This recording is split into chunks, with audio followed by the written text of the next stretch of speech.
Ce soir, nous recevons David Kimmelfeld. Bonsoir. Bonsoir. Merci d'être avec nous sur le plateau de BFM Lyon. Président de la métropole, candidat dissident La République En Marche pour ces élections métropolitaines. Vous avez présenté votre programme aujourd'hui, enfin votre projet. Je crois que vous n'aimez pas trop le terme de programme. La mobilité, notamment, ça va être l'un des axes forts pour vous dans cette campagne métropolitaine? Oui, d'abord, c'est pas un programme, c'est un projet tout simplement, parce qu'un programme est lié au parti politique. Et vous le savez, nous on mène une liste qui est une liste de large rassemblement, qui va du centre jusqu'à la gauche, en passant par des écologistes. À partir de là, c'est plutôt un projet. Et ce projet, il a trois atouts. D'abord, un investissement extrêmement fort. On souhaite investir beaucoup plus et la métropole peut le faire parce que nous avons les moyens de le faire. Nous avons les moyens de le faire, bien évidemment, aussi à travers le Citral. Et nous avons les moyens de porter le budget du Citral à plus de 2 milliards d'euros pour effectivement... C'est plus de lignes de métro, c'est plus de trams? C'est plus de lignes de métro, c'est plus de tramways, c'est des lignes de métro qui vont par exemple une ligne jusqu'à Rieux, une ligne qui ira jusqu'à Irigny, c'est le tramway au cœur de Vaux-en-Velin, du Taureau et au cœur du centre-ville. Mais plus largement, c'est la capacité à faire en sorte que ces transports soient à la hauteur de l'ambition. Mais c'est aussi investir plus, c'est aussi répondre au pouvoir d'achat de nos concitoyens. Je crois que la grande ligne, c'est celle-là, c'est de dire comment est-ce qu'on fait pour améliorer le pouvoir d'achat. Bien évidemment, en n'augmentant pas la fiscalité, en faisant en sorte, par exemple, que dans les transports en commun, la gratuité pour les enfants de moins de 11 ans, la gratuité pour celles et ceux qui sont aux minima sociaux, parce que c'est un frein aussi pour l'insertion et pour trouver un emploi. Et puis, c'est répondre aussi à la proximité. Aujourd'hui, la métropole, ce n'est plus le Grand Lyon. C'est encore moins la Courlide, il y a encore quelques années. C'est une métropole qui doit répondre à l'ensemble des enjeux et les enjeux de proximité. C'est notamment, par exemple, créer une police métropolitaine pour assurer la sécurité, notamment dans les transports publics. Alors, il y a également l'écologie, c'est un thème fort, on le sait, pour cette campagne. Vous souhaitez piétonniser la presqu'île tous les week-ends si vous êtes président de la métropole. Vous n'avez pas l'impression un peu que ce thème écologique est devenu un petit peu la propriété de chaque candidat, qu'on s'y perd, qu'aujourd'hui, en fait, tous les candidats dans cette élection se dit un petit peu écologiste? Écoutez, moi je suis le candidat, d'abord je suis président de cette métropole, vous l'avez dit, et je crois être celui qui a fait le tournant de cette métropole et qui a orienté ce grand paquebot vers la transition écologique. Je l'ai fait en moins de 3 ans, et je l'ai fait avec une ligne assez claire. Pas d'immobilisme, mais pas non plus d'idéologie, c'est-à-dire de trouver cet équilibre. Moi, je ne souhaite pas de transition écologique sans justice sociale. Je ne souhaite pas de transition écologique sans qu'on tienne compte des entreprises de ce territoire. Et de la même façon, c'est la même méthode pour élaborer le programme.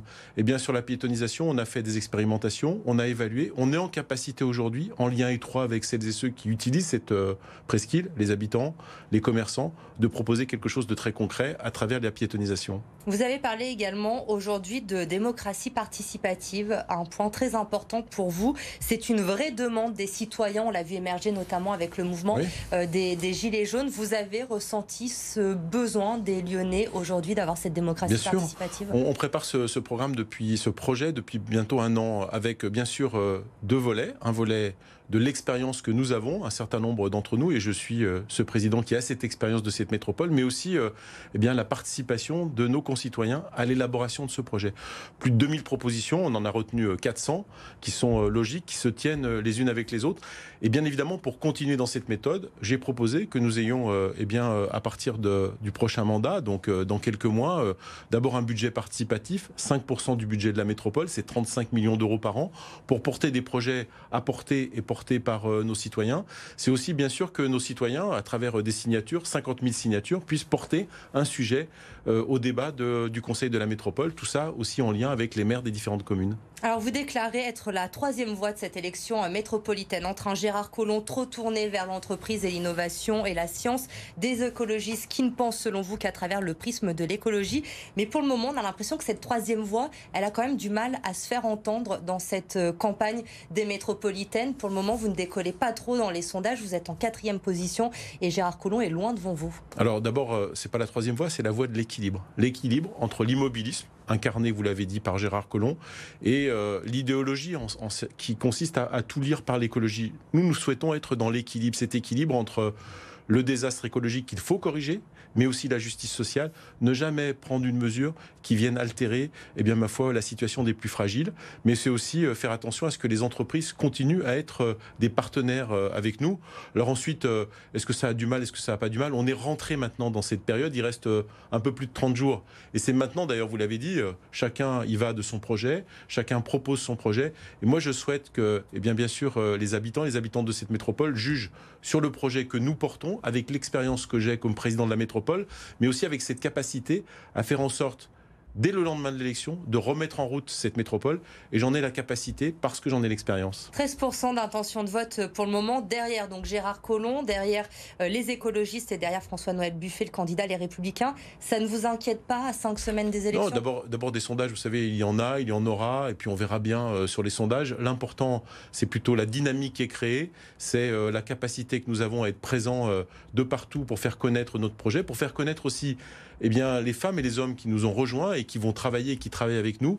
D'une part des élus qui ont l'habitude de gérer cette métropole, mais aussi des gens issus de la société civile, des artisans, des commerçants, des responsables associatifs, des chefs d'entreprise, des gens des professions libérales, et qui vont venir aussi avec leur propre regard. Et c'est cet alliage qui fera sans doute, et j'en ai pas trop de doute, le succès de nos propositions. Vous parliez à l'instant de l'immobilisme, notamment de Gérard Collomb, en place, on le sait, depuis 2001. On entend beaucoup les candidats à ces élections dire que les Lyonnais veulent tourner la page. Et pourtant, si l'on en croit les sondages aujourd'hui, les Lyonnais ne sont pas prêts à tourner la page, puisque Gérard Collomb est largement en tête des intentions de vote. Et moi, je ne vais pas recommencer comment dire, les sondages, largement en tête, avec 27 ou 27%. C'est une façon d'être largement en tête, mais bien évidemment bien moins que les élections précédentes. Mais le sujet, c'est pas tellement celui-là, c'est qui est en capacité demain de répondre aux enjeux écologiques, aux enjeux sociaux de cette métropole, aux enjeux de l'écologie, qui est capable de le faire rapidement, qui est capable de rassembler le plus largement. Mais les Lyonnais sont prêts à tourner cette page, Gérard Collomb, selon vous? Mais c'est pas de tourner une page qu'il faut, c'est regarder vers l'avenir. Regarder l'avenir, c'est peut-être tourner la page, mais c'est surtout prendre conscience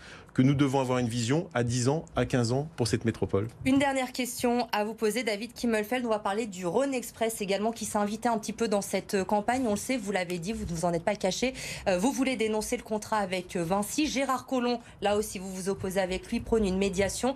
Il y a un conseil du Citral la semaine prochaine. Vous allez aller jusqu'au bout? Écoutez, je crois que sur le Rhône Express, les choses sont suffisamment claires. Les conseillers qui auront à voter au conseil syndical du Citral ont toutes les informations. On a montré que, bien ma foi, il n'y avait plus d'autre voie que celle de dénoncer ce contrat. Encore une fois, en ne mettant pas en danger les finances de la collectivité, les finances du Citral, et sûrement pas le service, mais pour aller vers du mieux. Et c'est ce que nous demandons.